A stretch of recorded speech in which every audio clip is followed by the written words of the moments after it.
Well, hello there. I've been expecting you. Thank you for joining me for some hot and sexy Grand Prix World action. Guys, thank you for your feedback on the intro video. Some really great suggestions, actually. A few that have played across my own mind, others that sort of whetted my appetite a little bit. So here's what's going to happen. I love the idea of the season mods. The problem is that the game is still super unstable for me despite my best efforts. Now, I've come across a new guide that I hadn't found before that may get the game working on my other machine, and it should be more stable there because it's the fan patch is supposed to be generally better. I will share a link to that startup guide in case you guys want to pick up the game yourself if you haven't already. And when I can get that working on my other machine, we will do some season mod stuff because I kind of agree that over time the game stagnates a little bit just because we're playing with drivers that the majority of people on YouTube won't remember, probably because they weren't born. Um, Nevertheless, what I've decided to do in the interim is we're going to pick up playthrough 2 Electric Boogaloo here with one of the suggestions, and then over on my Twitch channel, I'm going to do a concurrent playthrough with a different team with different restrictions, and I will also put that over here on YouTube as a separate series. I'll figure out the scheduling so it doesn't get annoying and I don't spam you or whatever. But we will figure it out. So, the common thread that I saw, the most common thread, was either to go back to Minardi and start that over, or to play through as Tyrrell. And I like those ideas. I also, last time we had this conversation, which was back before I took my hiatus, was Sauber because as anyone who's played the game knows, like Tyrrell and Minardi are hard, and they're supposed to be the hardest teams to play through. But actually, there's a very solid case to be made that Sauber are actually the ultimate challenge because it's a team that is sort of on the tail end of the midfield when you start the game. Can even push for points on occasion. However, they are hemorrhaging cash when you take them over. I mean, just the money is evaporating completely. So I think what we're going to do here is we're going to pick up a Tyrrell playthrough because I love Tyrrell and I miss them deeply. I've actually got some Tyrrell models on my shelf above the machine, and it's inspired me. So we're going to go play along with Tyrrell. And in terms of restrictions, I saw some really good ones. I'm sorry I forget your names. I should have my phone in front of me, but it's actually charging. Uh, Suggestions such as not selling any equity in the team, not taking a works engine deal, nationality themed teams. All of these I kind of want to do at some point, so we may end up doing quite a lot of playthroughs back to back. Just so I get to try them all out. Because honestly, the only one I've ever sat down and done myself at home was the French one, taking Prost, French drivers, French sponsors, Peugeot engines, boom, and it does kind of spice things up because once you get to know the game fairly well, then the challenge sort of evaporates a little bit. Although there is a random element depending on how well some of your deals go. What we're going to do here is I'm not confident enough, as I'm a bit rusty, that I can get through a Tyrrell playthrough without selling equity in the team. It's just it forms the core of most strategies. However, I do agree with the analysis that Pedro Diniz is overpowered. Harvey Postlethwaite and Mike Gascoigne are both also overpowered. Like the value they bring to the team in exchange for low pay is disproportionate, and it was never fixed in any patches that I'm aware of.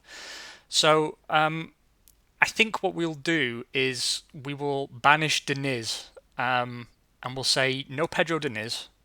And some of you may remember Tyrrell's dalliances with Japanese manufacturers. I believe they were Honda powered briefly, and of course the Yamaha years. Yamaha's not in the game, so what I'm going to try and do is see how well we can do with a Tyrrell that, having been abandoned by Ford, um, has to gravitate into the Japanese market. So we're going to try and pick up non-European sponsors where possible. I was going to say Japanese or Asian, but there really weren't many in the sport at this time. And we will also restrict ourselves to Honda Power and Japanese drivers. Now, that is good because it does give us access to two-pay drivers. And some people were saying maybe just go for one-pay driver. I think what we'll do is try and wean ourselves off the second-pay driver. But for the sake of the playthrough, I think we're going to need some money. Right, we'll get down to it then and pick things up with the boys from the lumberyard. We've got a 98 budget of 25 million, which is, I believe scientists would level that as about fuck all. 2 points in 1997. I love that livery actually. I'll be honest with you, I do love. That's one of the cars I've got a model of. We have Rosset, who even Tyrrell hated. Toru Takagi, who actually came into the sport with quite some interest around him and ended up at Arrows later on. And there was a lot of promise to him when he arrived in the sport, but obviously that kind of fizzled out. And Andrea Montemini, who is one of those names that I think everyone will have heard, even if you weren't around when he was most active, because he just sort of stayed in the orbit of the sport for so long after he quote unquote retired. Right then, so here we are. We have Harvey Postlethwaite and Mike Gascoigne. We start the game with them because obviously they were at Tyrrell at this time. We will not be able to hold on to them due to the restrictions of the playthrough. We have Paul Diggins as the chief mechanic, and our commercial manager is Rupert Mannering. Now, priorities. We have to set some priorities here. Obviously, there's restrictions set out in the playthrough. So we know that Mugen Honda Power will never give us a works deal. So we're always going to be a partner. Now, usually it was very rare once F1 sort of entered the 80s, exited the 80s, for a non-works team to win a title. It just really didn't happen. And the game is sort of no different because you need the works control to be able to develop the engine your way. So that's actually quite a big restriction we've put on ourselves from the off. Bearing in mind we've also limited ourselves from two of the best starting departmental heads, and we're limiting our range of sponsors. The biggest issue initially, I would say, is getting some money in the bank. So we really have to put all our effort into getting a good commercial manager for next year in order to start building up a bank, because we're going to be more reliant on sponsors than historically we have been.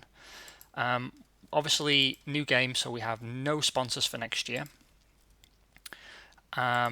We have no bonuses or anything for this year. We're a customer across the board. So immediately we've got 7.5 million potential savings if we can secure a partner rather than customer deal with Mugen Honda. And as you can see, that's actually worth more to us than any of the commercial contracts we have right now. So that's going to be number one target. So let's go ahead and set that up.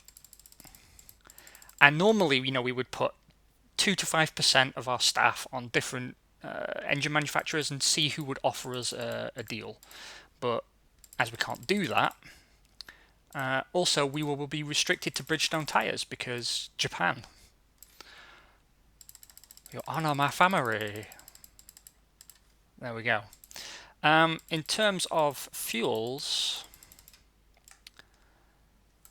now I forget. Is it? Oh, Elf give partner deals. We can get partners with Repsol, Agip, Total, Texaco.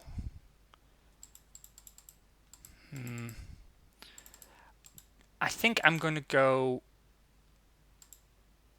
We said non-European ideally, which really only leaves me Texaco or Petrobras. So we're going to go for Texaco because I think it will go with our livery better. And if that's the only reason we've got, then it suddenly becomes a really good reason.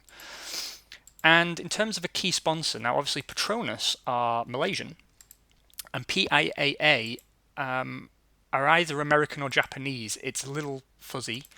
PlayStation and Akai are also options for us. Korean Air.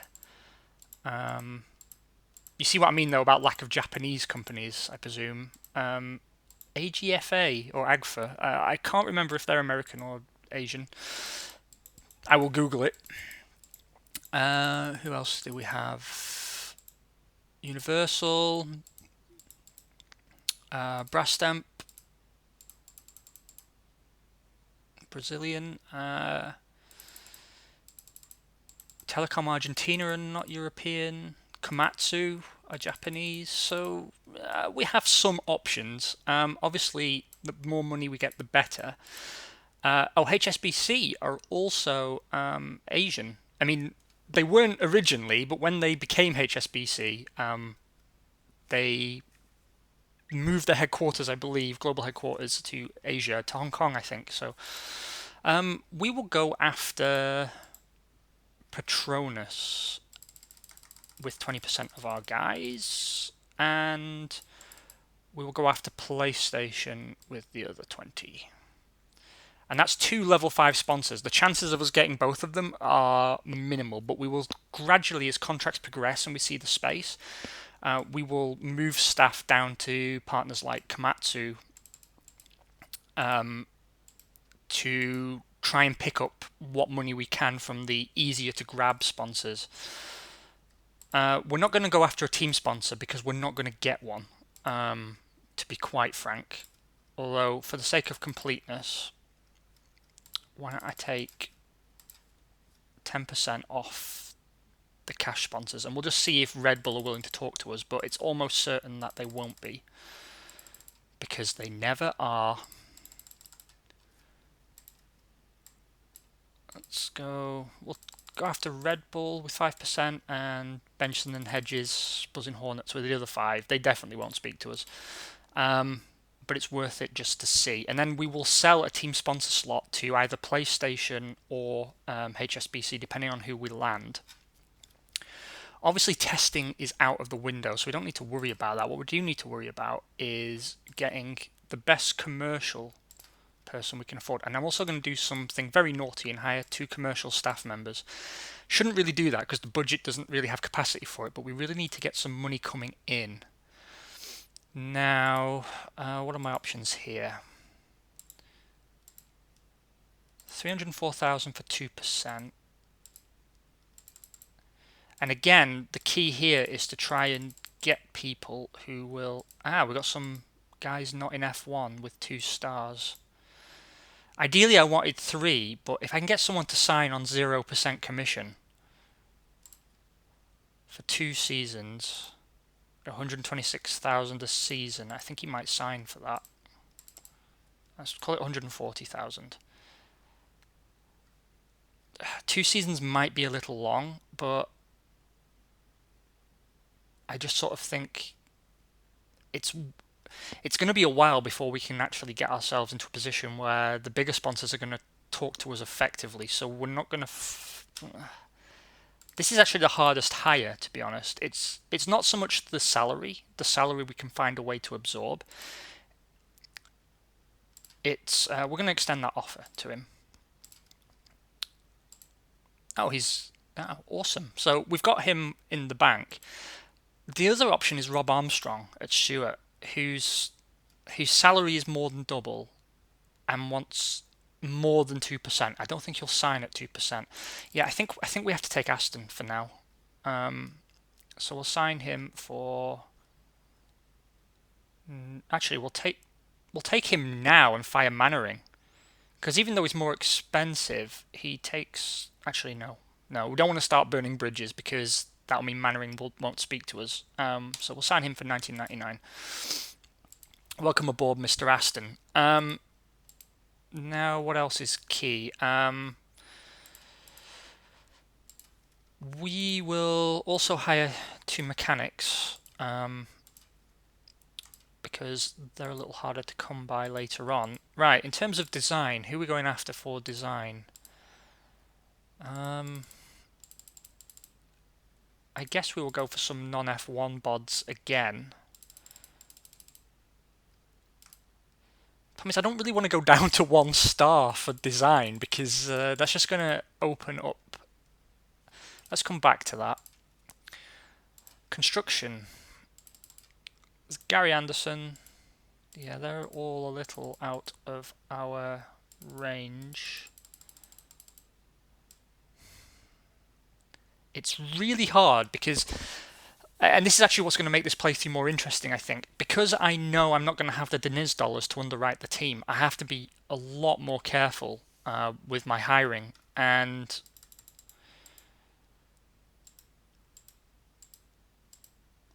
yeah, I mean, Gustav Brunner just doesn't make sense. We'll go down to 2 stars, and oh wow, they actually want quite a lot of salary, don't they? We'll take Lenzi because his name sounds Italian, and that means he's genetically predisposed to building good cars. We will take him for just 1 season because we want to actually get our tech director in place earlier. So he will start in 1999. Right, design. Let's go back to design.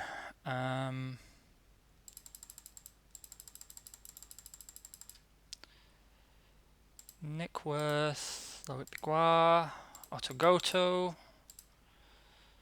See, look how much cheaper Mike Gascoigne is than the other 3 stars. I mean, Mike Coughlin is even more expensive.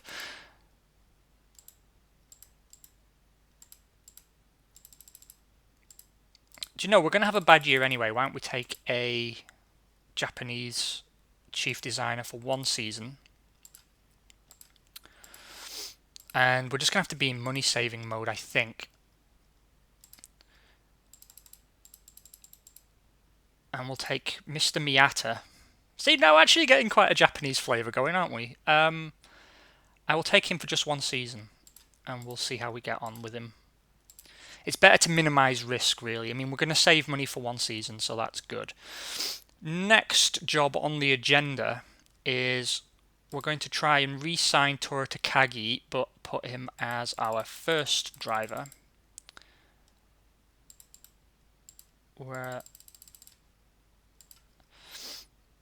Okay, so we'll make him equal #1 actually. Ideally 3 seasons, and we'll give him some bonuses.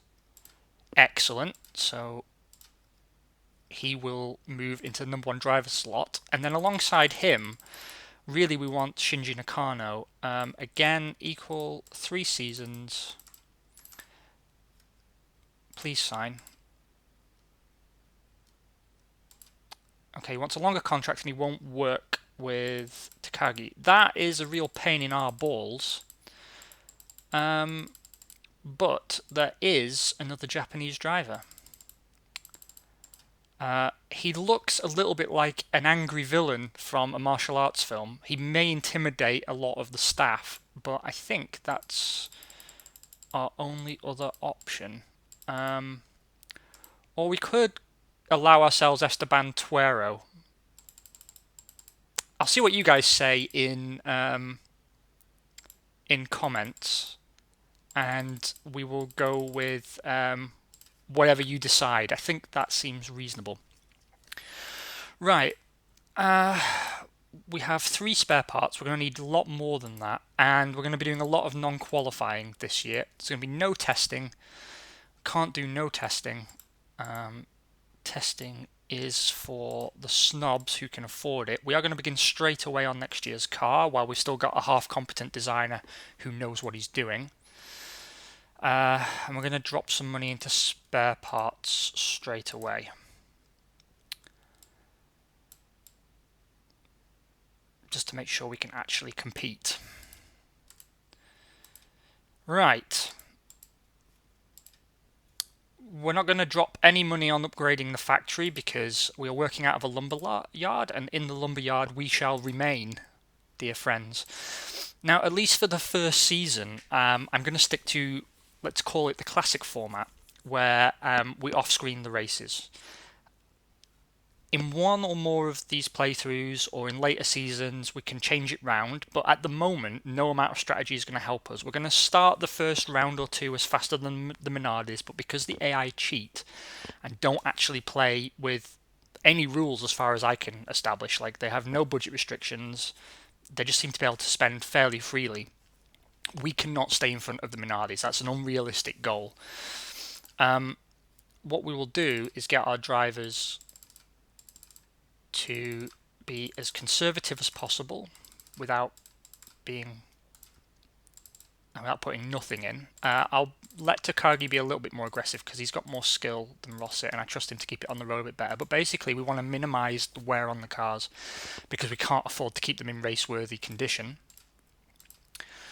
We've got no setup points to spend for Australia.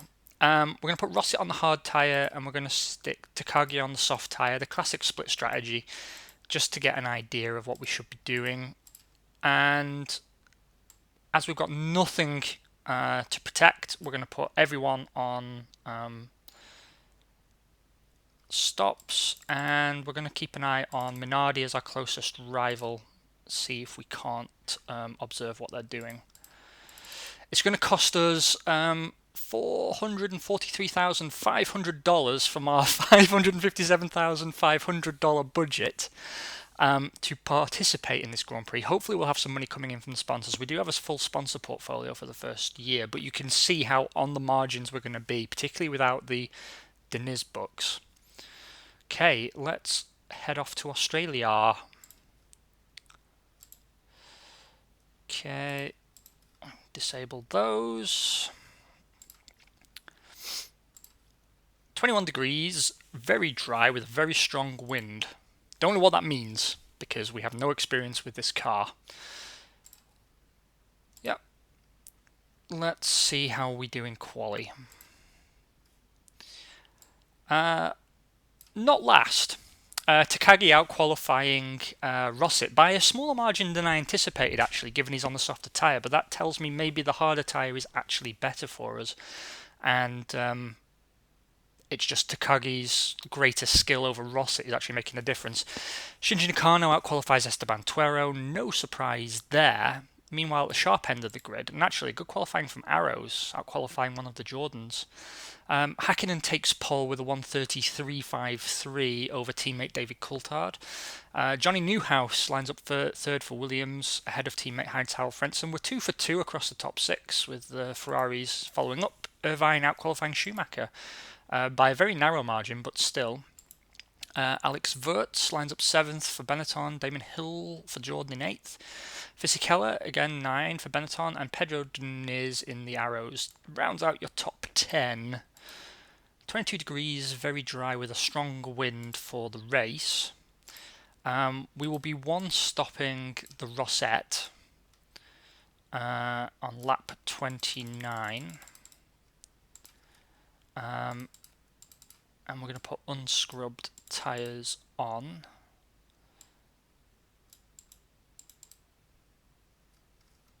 Nice. And we're going to do the same for Takagi. Now, actually, sometimes scrub tyres can actually be better for you, but when I'm not in direct control of the race and I can't monitor pace, I prefer just put fresh ones on. I think it's the lower risk strategy. Let's see how poorly we do. That's a DNF for Rosset, of course. Engine failure. He was the first one out. Also lost were Panis and Trulli, both Prosts out with hydraulic and brake failures, respectively. Damon Hill is your last non-finisher with also an engine failure. Takagi brings it home P17, 2 laps down, behind Esteban Tuero, but ahead, crucially, of the Minardi of Shinji Nakano, so that's something.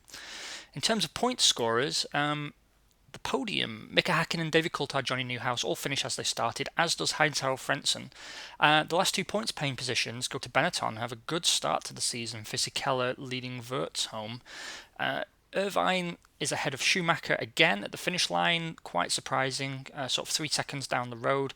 Ralf Schumacher takes 9, Mika Salo takes 10, but of course no points for those. Unlucky there. That's your Drivers' Championship, and that's your Constructors. McLaren already with a hefty lead over Williams. Benetton sit third. Smashing. Right, let's take a look and see if anyone's willing to speak to us. We don't know. That's good. Now we can go after a partner deal for 2 seasons with Honda. That would actually be great. We also can get a partner deal with Bridgestone, also good news, and a partner deal for 1 season with Texaco. Those have to be our priorities, absolutely. Looking at the Petronas and PIAA deals, Petronas are offering us slightly more money. Both are 1 season deals, which is kind of sucky, but we will go for it. We didn't run any hospitality at the last round. You will notice there's a good reason for that. It's because we can't really afford it. But we will take some people to Brazil. Right, Honda have to be the priority. It's a 2 season deal. I'm going to take that 5% off Buzzing Hornets because I honestly don't see them talking to us. I'm going to put 25% into Honda, not Bridgestone. Because we want to not just get the 2 season deal, but we want to get some bonuses on that deal. We have to be best buds with Honda. We want a guarantee. If we can get it, of course we can't. It's our first season as Tyrrell, but we want some bonuses. We want some cash coming in, some R&D control if we can get it. So we have everyone assigned to sponsorship deals at the moment. I'm going to take 5% off the PlayStation deal, 5% off the Petronas deal, and we're going to